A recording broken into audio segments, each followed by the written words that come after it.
Russian cruise missile landed in Poland, a family of 5 was obliterated in their home near Kryvyi Rih, and Kazakhstan's president suggested everyone just freeze the war and talk it out.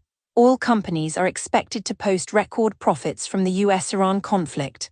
I'm Lumina, and this is the Daily Dumpster Fire.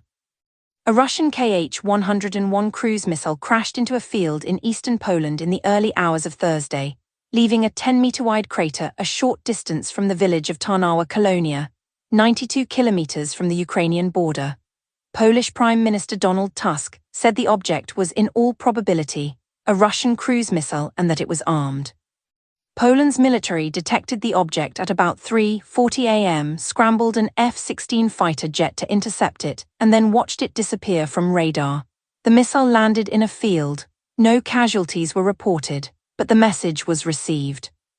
Tusk convened an emergency meeting in Lublin and then visited the crash site, where military experts confirmed that the majority of recovered fragments pointed to a Russian Kh-101. NATO said it was in close contact with Polish authorities. The Supreme Allied Commander in Europe said the alliance would continue to take all necessary measures to defend NATO territory. Which is the diplomatic way of saying that a Russian missile just violated the airspace of a NATO member, and the response is a statement. This is not the first time. A number of Russian drones and one unarmed Russian missile have landed in Poland since the full-scale invasion began in 2022. 2 Polish farmers were killed by a missile that landed just over the border in November 2022, though that was believed to be a Ukrainian air defense missile. The difference this time is that the missile was armed, it was Russian, and it landed 92 kilometers from the border. The war in Ukraine is no longer staying in Ukraine. Russia launched more than 70 missiles and over 280 drones across Ukraine overnight on Wednesday into Thursday. The worst of it landed near Kryvyi Rih, President Zelensky's hometown, where a ballistic missile struck a private home in the village of Radushn. 5 members of the Voronov family were killed, parents Artem and Olna, and 3 of their children, Mark, Azariah, Ile, and Emilia. 5 more family members, Zakhar, Dominika, Viorica, Federica, and a grandson Artem, remain missing. The missile strike was so powerful that almost nothing remained of the house. Fragments of human bodies were found under the rubble. Only forensic examinations can determine to whom exactly in the family those bodies belong. Zelensky posted a picture of the family on social media and called it a horrific crime. He said, "This Russian evil can only be stopped by the entire world. No one in the world can be left alone against such terror. And when we say that Ukraine needs missiles for patriots, when we seek capabilities to defend against Russian ballistics, we are not talking about abstractions." The attack came just hours after Zelensky returned from Washington, where he met Trump at the White House and secured a commitment, at least verbally, for licenses to produce Patriot interceptor missiles domestically. The Senate voted overwhelmingly to advance a new sanctions package against Russia, co-authored by the late Senator Lindsey Graham, whose funeral was the nominal reason for the visit. The bill now moves to the House of Representatives, which is in recess until September. On Friday, Russian forces launched another large-scale aerial attack, deploying 255 Shahd-type attack drones overnight. Ukraine's Air Force reported the number with the same clinical precision that has become routine. The cumulative Russian casualty total since the invasion began now stands at approximately 1,443,000. And in a development that may matter more than it first appears, Kazakhstan's President Kassym-Jomart Tokayev called for Russia's war against Ukraine to be frozen and urged a return to peace negotiations based on a revised version of the Istanbul talks. Kazakhstan is Russia's closest Central Asian ally. When the neighbor starts suggesting you freeze the war, it is not because the neighbor thinks you are winning. The Associated Press reported on Friday that oil companies are expected to reap big profits because of the US-Iran conflict. Brent crude has returned to about $85 a barrel. The Strait of Hormuz, through which a fifth of the world's traded oil once flowed, remains a shooting gallery. And the companies that extract, refine, and sell the product are, as the AP delicately put it, expected to reap big profits. The war in the Middle East has now been running for 5 months. The United States has more than 50,000 service members deployed to the region.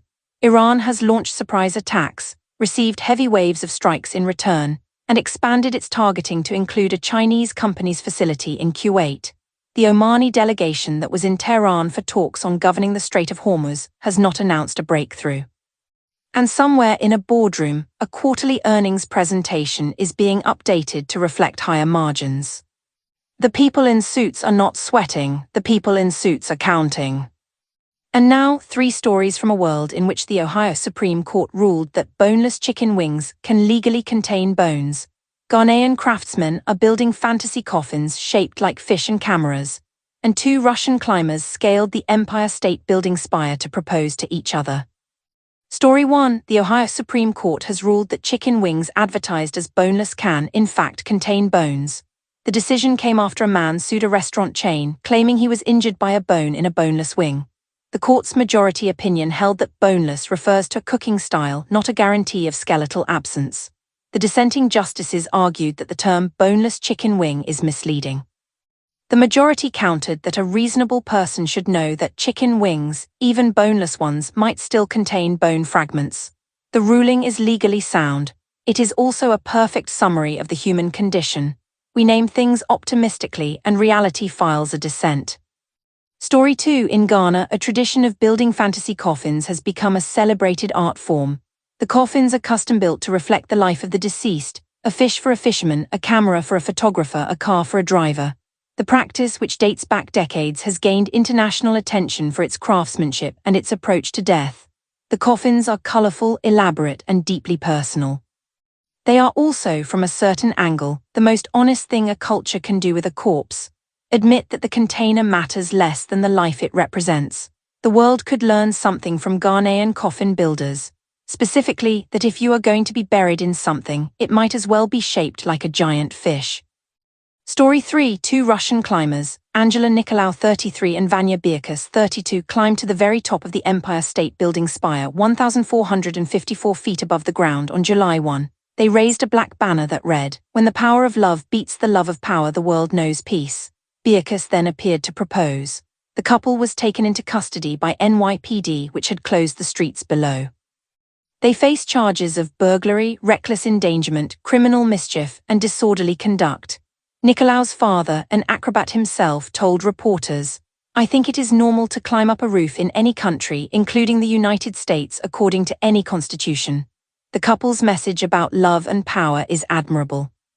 Their method of delivery, scaling the most famous building in New York without permission, is the kind of commitment to messaging that most political movements can only dream of. Also, they are Russian, which means they climbed a building in a foreign country while their own government's missile was crashing into a field in Poland. The irony is not lost. It is, in fact, on a banner at the top of the Empire State Building. Day 153. A Russian missile landed in Poland and the response was a statement. A family of 5 was reduced to fragments and the response was a request for more patriots. Oil companies are about to post record profits from a war that has killed thousands. And 2 Russian climbers proposed at the top of the Empire State Building while their government's missile sat in a Polish field. The connective tissue is that every system in this episode was functioning exactly as designed.